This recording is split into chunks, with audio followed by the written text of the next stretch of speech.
Hello guys, once again welcome to KV academy in search of incredibles. ये आपका oil India limited का नया part है जिसमें हम केमिकल ऑपरेटर पीसीएम और आईटीआई के जो वैकेंसी निकला था उसका मोस्ट एक्सपेक्टेड क्वेश्चंस कर रहे थे, जो कि आपका डोमेन जो रिलेवेंट है वो फिजिक्स और केमिस्ट्री का। जो पीसीएम का फिजिक्स केमिस्ट्री मैथ था उसका हम फिजिक्स और केमिस्ट्री पार्ट करेंगे। इसका रैपिड फायर राउंड मैंने स्टार्ट किया था और ये उसका पार्ट 3 है। इससे पहले मैंने आपको 2 पार्ट दे दिए हैं और उससे पहले भी मैंने 2-3 पार्ट आपको दिए हैं और बहुत लोग कह रहे थे कि सर आपने 9 और 10 का कंटेंट उसमें दिया है, तो 12 का सिलेबस आ रहा है, आपने 9 और 10 का कंटेंट क्यों दिया है। तो मैं ये बात आपको क्लियर कर दूं कि ऑयल इंडिया लिमिटेड ने कोई भी सिलेबस नहीं दिया था और जैसे प्रीवियसली क्वेश्चंस आता था 9-10 से रिलेटेड ज्यादा, तो और 11-12 से कुछ ही क्वेश्चन आते थे, तो वही तरीके से सब यूट्यूब चैनल में आप जाके देख सकते हैं, सबने सिलेबस भी उसी हिसाब से बनाया था। तो ये अकॉर्डिंग टू न्यू सिलेबस में बोल के यहाँ इसलिए लिख रहा हूँ क्योंकि मैंने फिर देखा जो नया सिलेबस है उसके अकॉर्डिंग आप क्वेश्चंस बना रहा हूँ। तो हम कुछ प्रिडिक्ट नहीं कर सकते कि कौन सा ऑर्गेनाइजेशन क्या सिलेबस देगा जब तक उसने सिलेबस नहीं दिया है, तो हम प्रीवियसली जो आता है उसी से प्रिडिक्ट कर सकते हैं। तो अभी जितना भी नया वीडियो आ रहा है सब 12th बेसिस पे आ रहा है। तो आप जो भी कमेंट बॉक्स पे जो भी मतलब आप लिख रहे हैं वो कुछ वैलिड नहीं है, क्योंकि मैं यहाँ पे आपको नॉलेज देने के लिए बैठा हूँ और जहां मुझे लगेगा कि आपको जो चीज का जरूरत अभी है वही आपको दूंगा। और उस समय आपको 9 और 10 से रिलेटेड ही ज्यादा क्वेश्चंस आता था, तो मैं वही क्वेश्चंस आपके लिए बना रहा था। Thank you. मुझे आपको यही बात आपके नॉलेज में देना था ताकि आपको ये ना लगे कि मैं आपको कुछ भी पढ़ा रहा हूँ। तो स्टार्ट करते हैं आज का वीडियो। तो क्वेश्चन नंबर 1 क्या है इसका? The electrical charge on A colloidal particle observe by. जो इलेक्ट्रिकल चार्ज है कोलाइडल पार्टिकल पे वो किससे हम लोग ऑब्जर्व कर सकते हैं? तो पहला ऑप्शन है ultra microscope, second is scattering, third is electrophoresis and the fourth is Brownian movement. इसका करेक्ट आंसर होगा option number C.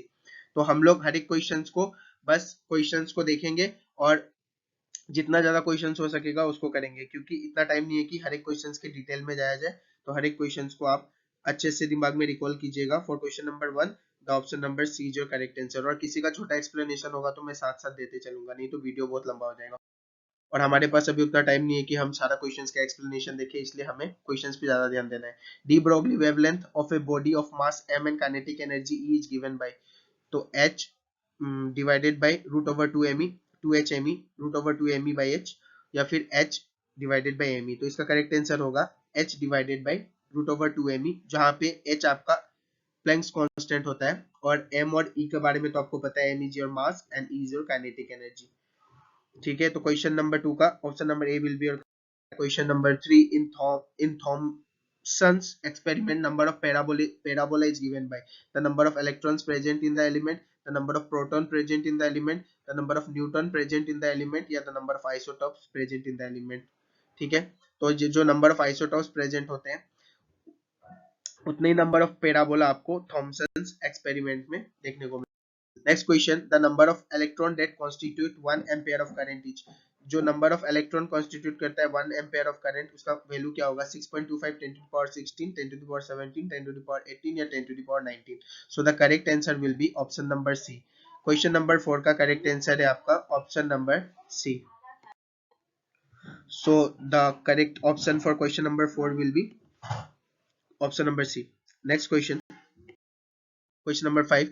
The wires of copper are of same length and have different diameters. When they are connected in series across a battery, the heat is generated H1. When they are connected in parallel across the same battery, then the heat generated is H2. तो H1 और H2 में क्या relation आपका बनेगा बोल रहा है इसमें। तो पैरेलल के केस में और सीरीज के केस में जब H1 और H2 को हम लगाते हैं तो आपका ऑप्शन नंबर बी इसके लिए करेक्ट होगा। H2 will be greater than H1 because जो हीट प्रोड्यूस होगा पैरेलल के केस में वो आपका हमेशा ज्यादा होता है और सीरीज के केस से। अगर आपका यहाँ पे लेंथ अगर सेम हो और डायमीटर अलग अलग हो, क्योंकि जो डायमीटर होता है उसके रेस्पेक्ट में आपका जो ये हीट प्रोड्यूस होता है, याद रखना है आपको कि पैरेलल के केस में क्या होता है, बड़ा होगा, हीट प्रोड्यूस ज्यादा होगा और सीरीज के केस में कम होगा। इसका बहुत लंबा चौड़ा डेरिवेशन हम डेरिवेशन नहीं कर रहे क्योंकि वेस्ट ऑफ टाइम है, आपको दिमाग में रखना है ये। ठीक है, क्वेश्चंस को अच्छे से पढ़िएगा और इस ऑप्शन को ध्यान में रखिएगा। ठीक है, नेक्स्ट क्वेश्चन करते हैं, क्वेश्चन नंबर 6। और जो पिछला क्वेश्चन मैंने कराया था उसमें आपका जो H2 का वैल्यू है, H2 का वैल्यू आपका 4 टाइम्स ऑफ H1 आता है। डेरिवेशन करने के बाद ये आंसर निकलता है, मैं आपको बता दे रहा हूँ, लेकिन आपको जस्ट दिमाग में रखना है। तो आपको यहाँ से दिख रहा होगा कि H2 जो है वो बड़ा होगा जहाँ पे हीट ज्यादा प्रोड्यूस होगा rather than H1। So the correct option will be H2 is greater than H1। ये आपका प्रीवियस क्वेश्चन के लिए था, ठीक है। तो इसका डेरिवेशन हम नहीं करेंगे, नहीं तो बहुत टाइम वेस्ट होगा इसमें, ठीक है। नेक्स्ट क्वेश्चन है आपका, N resistance each of R sorry R resistance दिया हुआ है इसका ओम में, और उसके बाद R connected in parallel gives an equivalent resistance of R ohm. If this resistance R connected to series the combination would be given in ohm is equal to. तो अगर इससे सीरीज में हम कनेक्ट कर दे तो क्या होगा। तो सबसे पहले देखिए, ये आपका जो रेजिस्टेंस इक्विवेलेंट रेजिस्टेंस दिया हुआ है आर, ये आपका पैरेलल के लिए दिया हुआ है। तो पैरेलल के लिए हमें पता है हम क्या करते हैं, 1/r करते हैं। इससे पहले वीडियो में भी मैंने आपको इस तरीके का एक क्वेश्चन कराया था। तो इसमें आपका क्या होगा, तो हर एक रेजिस्टेंस आपका आर होगा, तो 1/r 1/r इस तरीके से हम कनेक्ट करेंगे इसे, ठीक है। और कहाँ तक ये जाएगा, तो ये लास्टली आपका n टाइम्स होके जाएगा।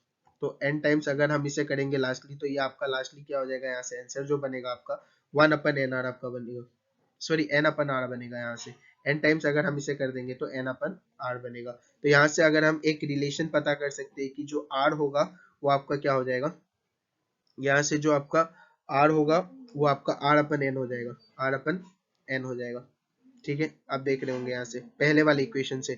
नेक्स्ट आपको अगर रेजिस्टेंस निकालना है अगर सीरीज के लिए, तो सीरीज के लिए तो हमें निकालना ही है, तो मैं r डैश मान लेता हूँ, ये दिया नहीं हुआ है। तो यहाँ से अगर सबका रेजिस्टेंस r होके चलते जाएगा, क्योंकि क्वेश्चन में दिया हुआ था कि हमें r रेजिस्टेंस ही लेना है, तो ये अगर n टाइम्स हम इसे अगर हम n टाइम्स लेके जाते हैं, n टाइम्स अगर हम लेके जाते हैं, तो इसका जो रेजिस्टेंस आपका यहाँ से निकलेगा वो कितना हो जाएगा, तो ये n टाइम्स ऑफ r हो जाएगा। ये आपका कितना हो जाएगा, तो n टाइम्स ऑफ r हो जाएगा, ठीक है। तो r डेस यहाँ से जो आपका आएगा, r डेस आपका कितना आया, तो यहाँ से आपका r डेस आया nr, n of n r आपका यहाँ से क्या आया, रेजिस्टेंस आया, जो कि ये आपका सीरीज का है, जो हमें निकालना था। ये आपका सीरीज का रेजिस्टेंस है जो यहाँ से निकला। उसके बाद हमें डायरेक्ट डायरेक्ट क्या करना है, यहाँ पे वैल्यू रख देना है, छोटे r का क्या वैल्यू है, तो एन आर, यहाँ से देखिए n multiplied by R that is, तो यहाँ से क्या आपका जो हम सॉल्व करेंगे वो क्या आएगा n, और छोटे r का वैल्यू जो आपका है n और r हो जाएगा यहाँ से। तो the correct answer will B n square r। इसको जब हम पूरा सॉल्व कर लेंगे तो आंसर यहाँ से निकलेगा हमारा n स्क्वायर r। तो ये इसका एक्सप्लेनेशन था। अगर आपको एक्सप्लेनेशन समझ में आया तो याद करने में इसको आसान होगा, नहीं तो आप इसका आंसर भी दिमाग में रख सकते हैं।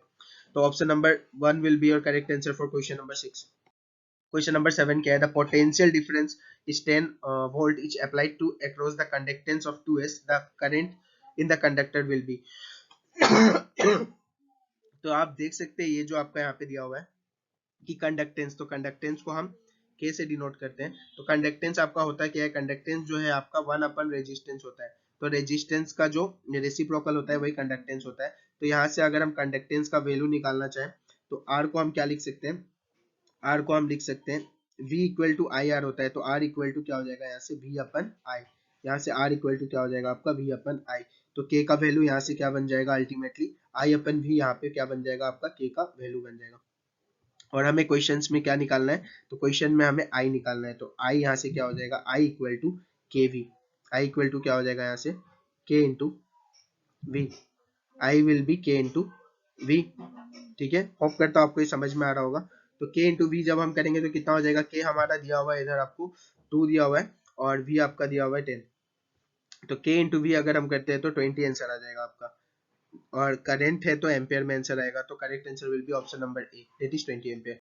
Next question, A power factor of N AC circuit is a measure of power factor किसका मेजर है, तो virtual power, power lost in the circuit, mean power, या फिर ऑल ऑफ द अबव। तो ये आपका करेक्ट आंसर होगा power lost in the circuit. Power factor आपका यही बताता है कि कितना पावर लॉस्ट हो रहा है, ठीक है। नेक्स्ट क्वेश्चन है, इन प्योर इंडक्टिव सर्किट, जहां पे सिर्फ और सिर्फ इंडक्टेंस लगा होता है, आपका L से डिनोट करते हैं इंडक्टेंस को।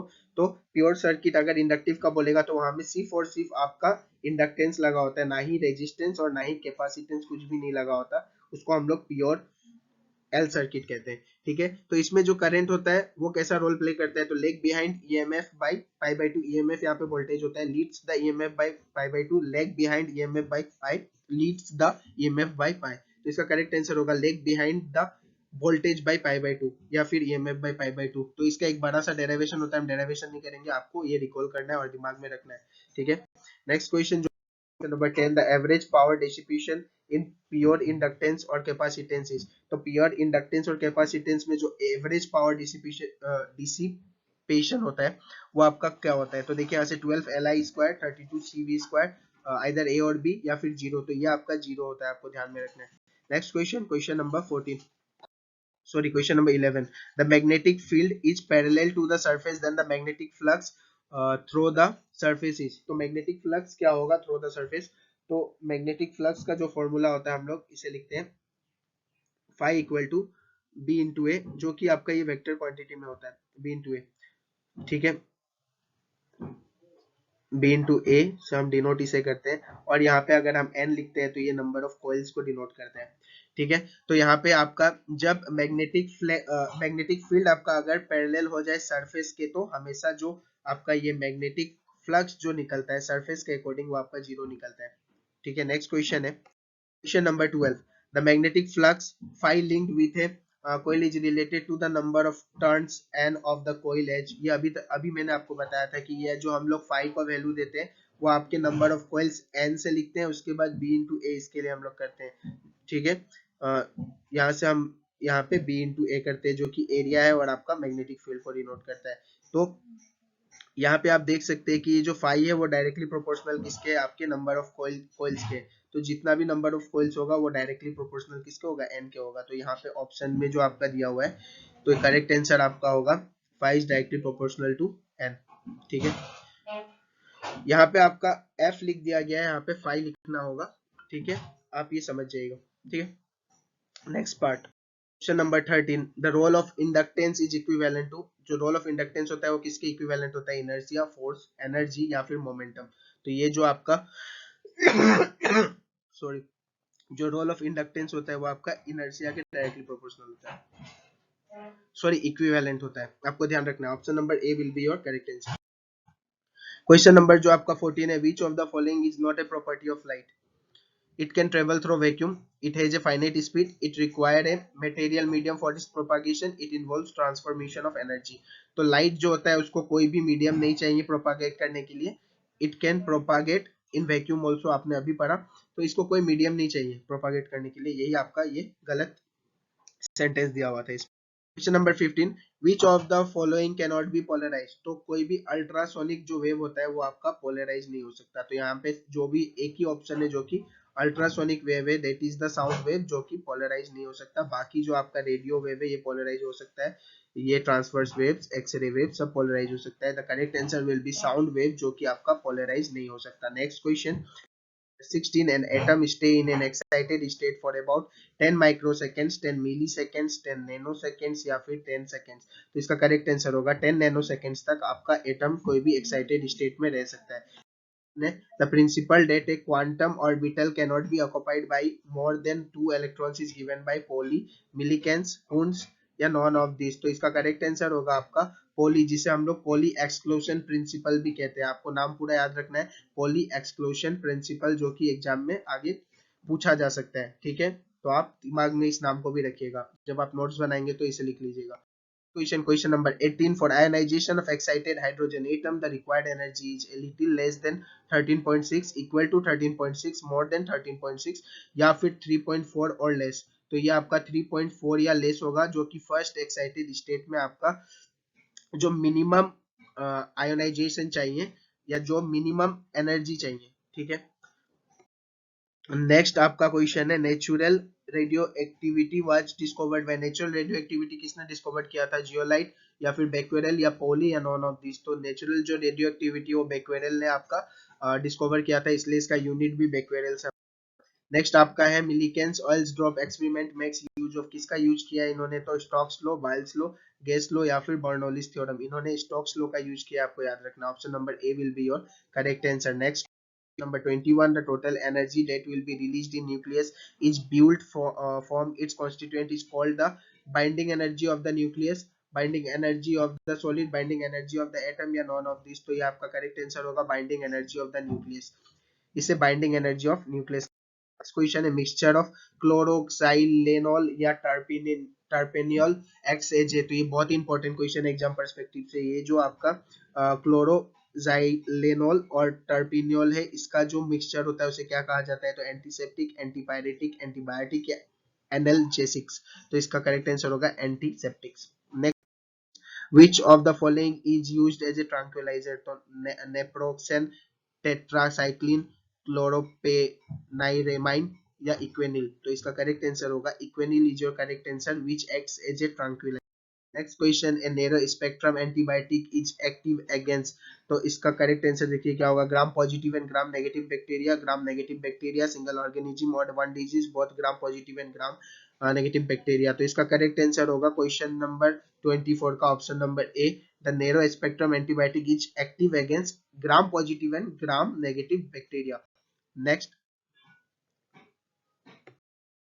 Question number 25, in Freundlich absorption isotherm. जो ये फॉर्मूला दिया गया है यहाँ पे एन का वैल्यू क्या होगा? लो टेम्परेचर पे आपसे पूछा गया है. तो लो टेम्परेचर पे जो एन का वैल्यू होता है more than 1, less than 1, equal to an 1 या फ्रॉम 0 to 1. तो इसमें आपका इक्वल टू 1 हो जाता है जब लो प्रेशर का हम बात. नेक्स्ट क्वेश्चन है, according to adsorption theory of catalyst the speed of the reaction increases because the concentration of the reactants molecules at the active centers of the catalyst becomes high due to adsorption. In this process, the adsorption, the activation energy of the molecule become large. ये आपका large तो नहीं होता है इसमें. Next है आपका absorption produces. तो इसमें तो एब्जॉर्प्शन का बात किया गया है, इससे तो कोई मतलब ही नहीं है. और फिर absorption lowers the activation energy of the reaction. ये करेक्ट आंसर है आपका कि जो एब्जॉर्प्शन है वो लोअर्स कर देता है आपका एक्टिवेशन एनर्जी कोई भी reaction. Next question number 27, primary and secondary valency of PT in this compound. तो इसमें पीटी का जो प्राइमरी और सेकेंडरी वैल्यू होता है 4 4 4 6 6 4 या 2 6 होगा. तो इसका करेक्ट आंसर है जो प्राइमरी वैल्यू होता है पीटी का वो 2 होता है और जो सेकेंडरी वैल्यू देखने को मिलता है वो 6 देखने को मिलता है. Next question number 28, complex ion दो कंपाउंड आपको दिया गया है. तो ये किस आइसोमर से लिंक्ड है? तो यहाँ पे जो आपका NO2 है, NO2 is acts as a ligand, NO2 acts as a ligand in this case. तो ये लिगेंड का तरह काम करता है. तो लिगेंड आपके कोई भी दो तरीके से लिंकेज कर सकते हैं. ठीक है, एक से ज्यादा तरीके से लिंकेज कर सकते हैं. तो यहाँ पे क्या होता है आपका, this is the linkage isomer. आपको ध्यान रखना है जब भी इस तरीके का कंपाउंड देगा जहाँ पे N एक बार O से डायरेक्टली बॉन्ड किया हुआ है और फिर N आपका अलग अलग ओ से दो तरीके से बॉन्ड किया गया है, मतलब इनका लिंकेज में थोड़ा चेंज आया तो लिंकेज आइसोमर कहते हैं. Number 29, which of the following B group vitamin can be stored in our body. तो बी ग्रुप विटामिन जो स्टोर कर सकते हैं बॉडी में वो विटामिन B1, B2, B6 या B12. तो B12 is the correct answer. B12 को हम लोग बॉडी में स्टोर कर सकते हैं, दैट इज द कोबालेमिन. ठीक है, anomalous electronic configuration in 3D series are of CRFE, CRZN, CFECU या CRCU. तो CRCU is your correct answer. Option number D will be your correct answer. Next part, ये आपका जो दो क्वेश्चन है ये आपका होमवर्क रहेगा. आपको कमेंट बॉक्स में इसे आंसर करके मुझे बताना है कि इसका आंसर क्या होगा. ठीक है, thank you very much for your love and support. ज़्यादा से ज़्यादा वीडियो को शेयर कीजिए ताकि सब तक ये कंटेंट पहुंच सके जिन्हें भी इसका ज़रूरत है.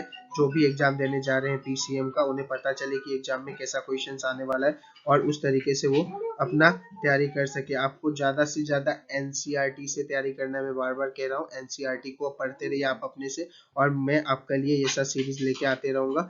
Thank you for your love and support. मिलते हैं अगले क्लास में. Thank you guys. और जिन्होंने भी चैनल को अभी तक लाइक और सब्सक्राइब नहीं किया, प्लीज चैनल को लाइक और सब्सक्राइब कीजिए. आपकी तरफ से यही मेरे लिए मोटिवेशन है. Thank you guys.